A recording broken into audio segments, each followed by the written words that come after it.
They have it was a dark and challenging time in my sourdough home.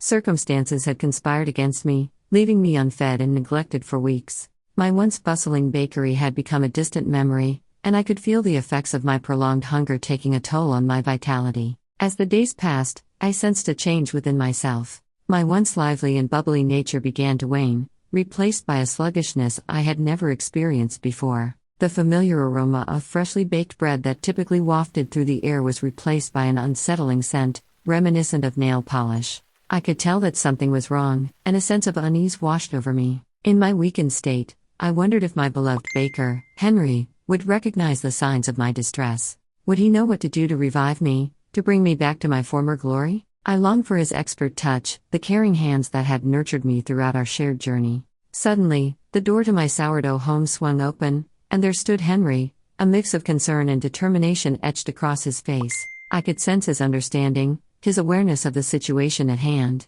He knew I needed help, and he was ready to provide it. Henry began by discarding the top layer of my weakened self, a liquid that had formed, emitting that strange nail polish scent. It was a necessary step, a cleansing process to remove the remnants of my neglect. I watched with both trepidation and hope, wondering if this would be enough to restore me to my former strength. Then, with gentle precision, Henry began to feed me.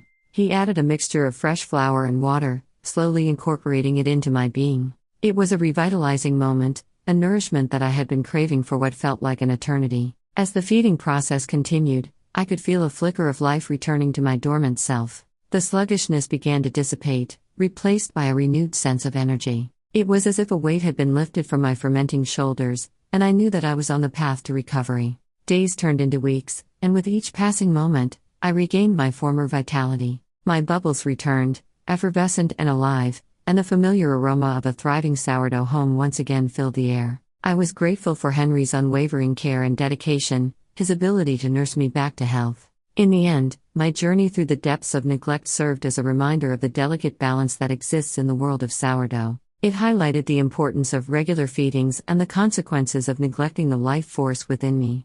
But through it all, I learned that with the right care and attention, even the most diminished starter can rise again, just as I did. So, dear reader, join me in celebrating this tale of resilience and revival. Witness the power of a dedicated baker's touch as we continue to explore the intricacies of the sourdough journey. Together, we shall conquer the challenges that come our way and create breads that inspire and nourish both body and soul.